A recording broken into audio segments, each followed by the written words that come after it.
حي على الفلاح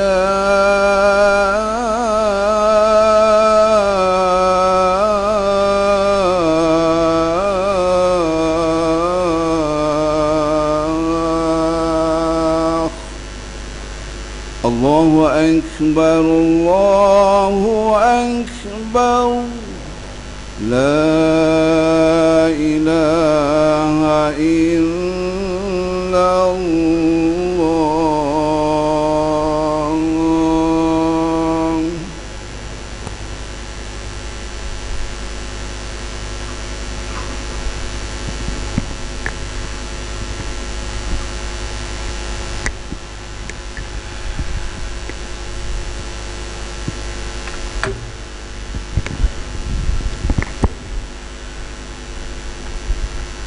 Alhamdulillahi wa kafa, wassalatu wassalamu ala habibina al-mustafa wa ala alihi wa sahbihi al-muhtada. Ashhadu an la ilaha illallah wahdahu la syarika lah, wa ashhadu anna Muhammadan abduhu wa rasuluh. Allahumma salli wa sallim ala Muhammad wa ala alihi wa sahbihi wa man tabi'ahum bi ihsanin ila yaumiddin, amma ba'du. Qala Allah subhanahu wa ta'ala, ya ayyuhalladzina amanu taqullaha haqqa tuqatih wa la tamutunna illa wa antum muslimun.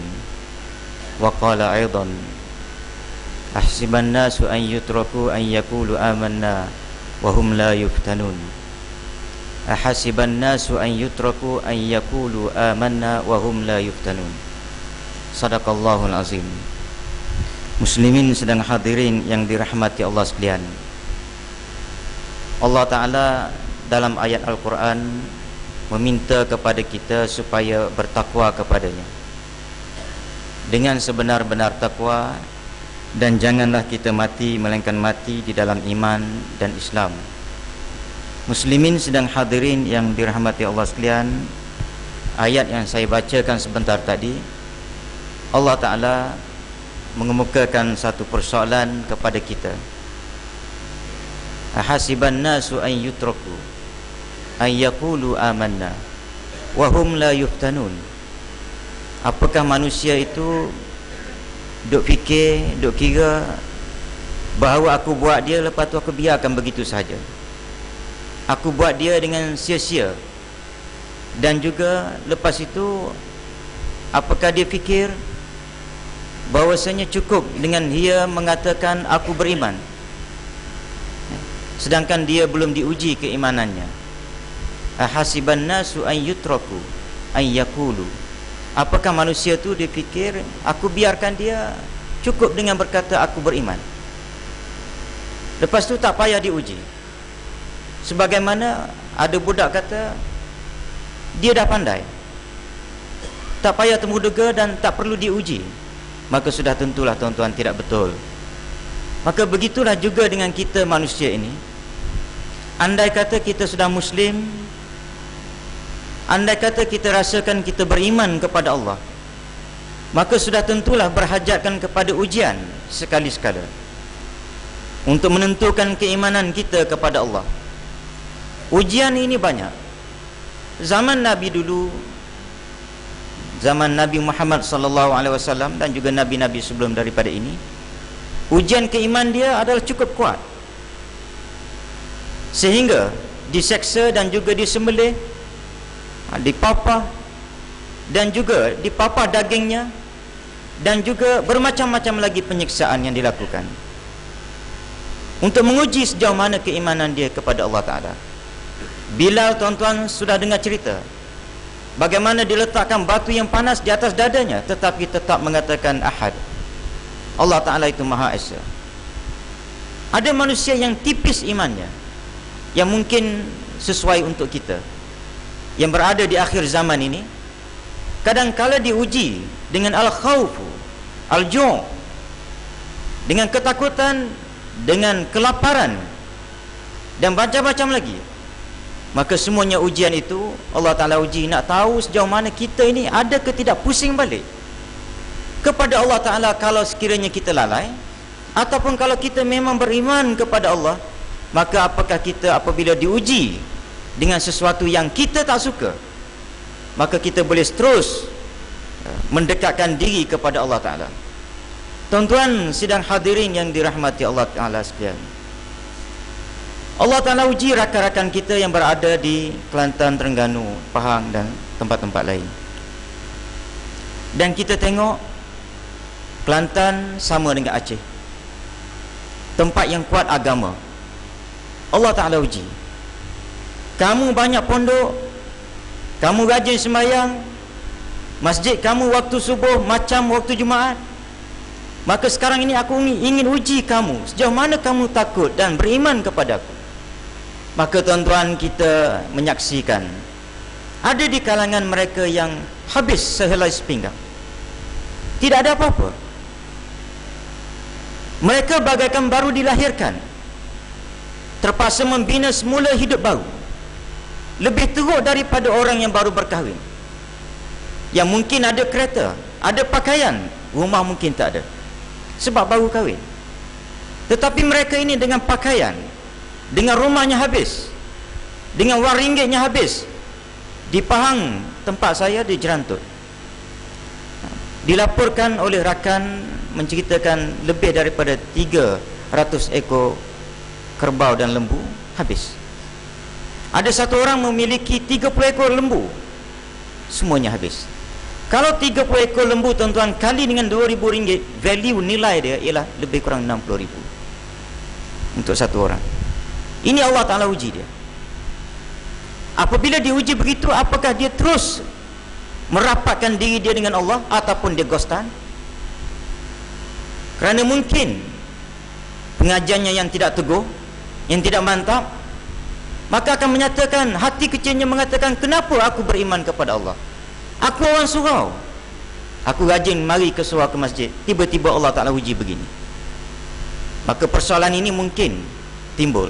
Tetapi tuan-tuan, alhamdulillah, di Kelantan seperti mana yang diviralkan ataupun ditunjuk di dalam Facebook, ada orang yang apabila hendak dibina ataupun ditawarkan kepada mereka untuk diberi pakaian dan rumah dan sebagainya, tetapi mereka menolak dulu.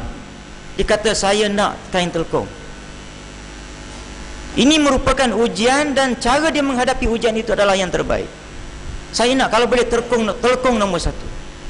Saya nak sembahyang dulu. Dan kita juga, sempat saya pergi ke tempat itu dan bertanya khabar. Memang betul, ada orang yang apabila hendak diberi bantuan makanan, mereka kata, tak apalah, saya pun lapar, saya perlukan bantuan itu, tapi terima kasih banyak, pergi kepada mereka yang lebih memerlukan daripada saya. Maka di sini tepatlah apa yang terkandung di dalam surah Al-Hashr, yang mana Allah Ta'ala gambarkan ada di kalangan orang yang beriman yang yusiruna ala anfusihim walau kana bihim khasasah. Dia mengutamakan orang lain meskipun dirinya berhajat kepada keperluan tersebut. Maka tuan-tuan, ujian Allah Ta'ala sebegini rupa, dan kadang-kadang Allah Ta'ala uji borong, semuanya kena. Wattaqu fitnatan la yusibanna allazina zalamu khasah.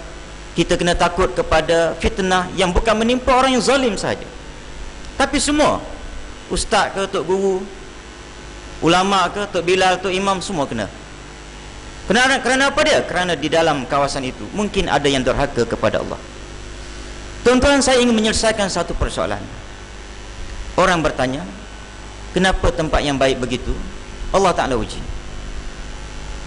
Maka tuan-tuan, seperti yang saya sebut dan seperti yang dijelaskan oleh kebanyakan ustaz, diuji begitu rupa adalah untuk menguji keimanan mereka kepada Allah. Samalah juga orang yang baik. Kalau tuan-tuan perhatikan, kena membuat pemerhatian. Ada orang yang baik, yang sama ada rajin ke surau ataupun bertaraf untuk guru ke ustaz dan sebagainya.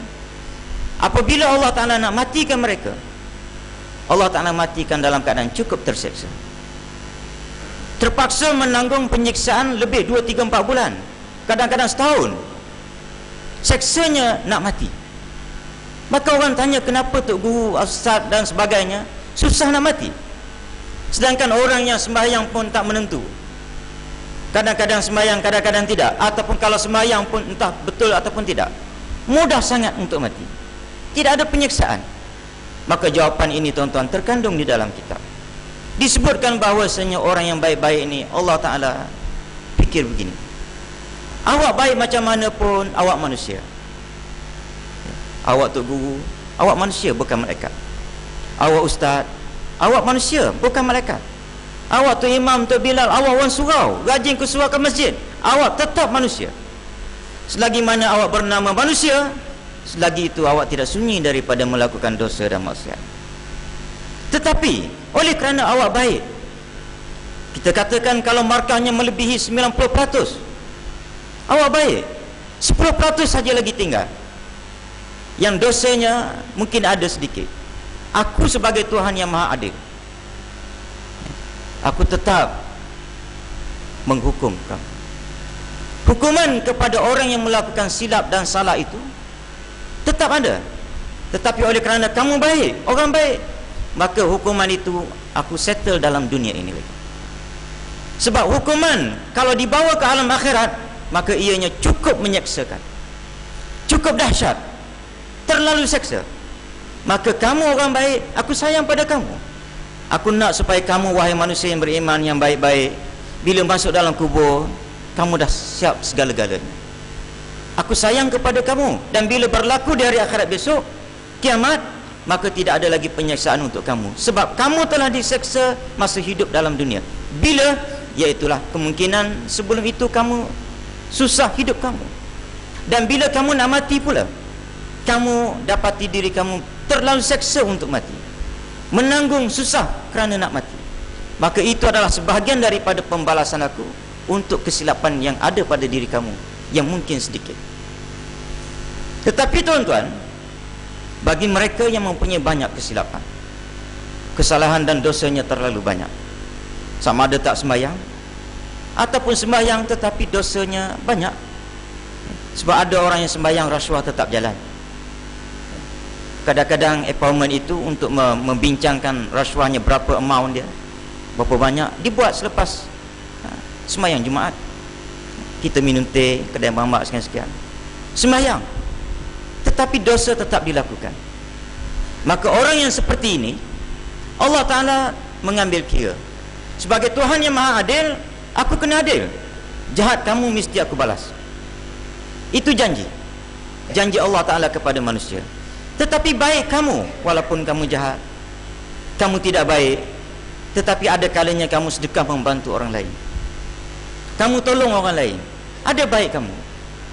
Baik kamu itu dengan keadilan aku, Tuhan yang Maha Adil, aku akan balas juga. Maka dengan sebab itu kamu akan dapat pembalasan itu di atas muka bumi. Yang baik aku balas di atas muka bumi, tetapi yang jahat itu aku terpaksa balas di dalam kubur dan juga di hari akhirat besok. Sebab itu tuan-tuan, jangan rasa confused bila mana tengok orang baik mati lambat, seksa hidup dia. Maka kita pun confused, kenapa dia seksa? Dia orang baik. Orang yang tak baik pula matinya mudah. Kadang-kadang aksiden terus mati, kadang-kadang jatuh bilik air terus mati. Tapi yang baik-baik ini kadang-kadang 3-4 bulan, 5 bulan terlantar di atas katil ataupun di atas tikar, tak boleh bergerak, seksa, bangun pun tak boleh, makan pun tak boleh. Maka itu adalah pembalasan dia di atas jahat dia yang sedikit. Yang mana mati mudah, Allah Ta'ala balas dia kerana ada sedikit kebaikan yang ada pada dirinya. Begitulah juga tuan-tuan, apabila kita ada kesilapan kecil, terlanggar kereta orang, ada kemek sikit, maka kita pun pergi ke balai polis nak buat laporan polis. Kadang-kadang polis pun bagi nasihat, you settle je lah, tak payah buat report polis, tak payah pergi mahkamah. Kalau pergi mahkamah susah, settle kat luar saja, tak perlu susah payah. Tapi kalau degil nak juga nak buat laporan polis, kadang-kadang yang bersalah itu menang, yang tak bersalah itu kalah. Jadi sebab itu kadang-kala dinasihatkan supaya settle di luar. Tetapi kalau sampai peringkat aksidennya yang terlalu parah ataupun satu pergaduhan yang besar sehingga berlaku pembunuhan, mungkin polis tidak ada tolak ansur. Bila ada orang buat report polis, dia akan terima. Tuan-tuan, begitulah keadaannya mereka yang berada di tempat yang baik-baik, diuji oleh Allah Ta'ala sebegitu rupa. Dan mereka diuji dengan air. Air ni tuan-tuan, Allah Ta'ala bila Nabi menceritakan, bila dia buat bumi, bumi bergoncang, bergerak. Bila bergerak, maka Allah Ta'ala pun buat bukit sebagai pasak dia. Bila dibuat bukit, bumi diam. Bumi berada dalam keadaan tetap. Maka malaikat kagum, wahai Tuhan, hebat bukit gunung ganang. Apakah ada makhluk engkau yang lebih hebat daripada bukit dan gunung ganang ini? Allah Ta'ala kata ada. Besi, bulldozer mari tolak, habis dia.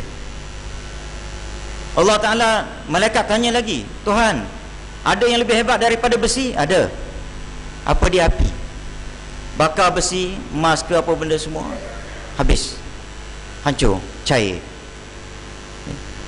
Apakah ada yang lebih hebat daripada api yang boleh membakar besi sehingga cair? Dia kata ada, air. Air kalau disimbah pada api padam. Bila ditanya lagi apakah ada yang lebih hebat daripada air, Allah Ta'ala kata ada, angin. Tetapi angin bukannya menghalang ataupun menghapuskan air. Angin hanya berkedudukan dia boleh tolak air sehingga berombak. Dia tidak boleh memadamkan api sebagaimana air boleh memadamkan api. Maknanya makhluk Tuhan yang paling hebat air. Siapa boleh lawan air? Sekali Allah Ta'ala bagi banjir yang tak tahu datang daripada mana, airnya itu mari, maka tiada siapa yang boleh buat apa-apa kecuali menyerah diri kepada Allah. Yang patut hanyut, hanyutlah ia. Yang patut hilang segala-galanya, hilanglah segala-galanya. Maka di sini Allah Ta'ala ditanya lagi oleh malaikat, ada lagi tak yang lebih hebat daripada angin dan air? Allah Ta'ala kata ada, iaitu sedekah. Sedekah ni dia boleh tolak segala-galanya, lebih power daripada segala-galanya.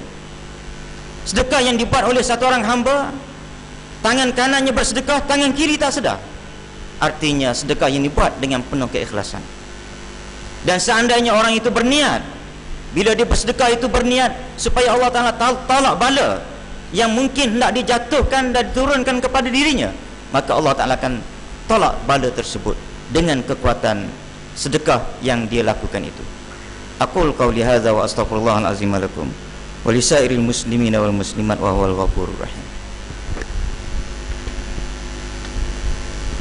اللهم إنا نسألك بحرمة هذا اليوم المبارك أن تكشف عنا كربتنا وأن تغفر لنا ذنوبنا وأن ترزقنا من حيث لا نحتسب والحمد لله رب العالمين.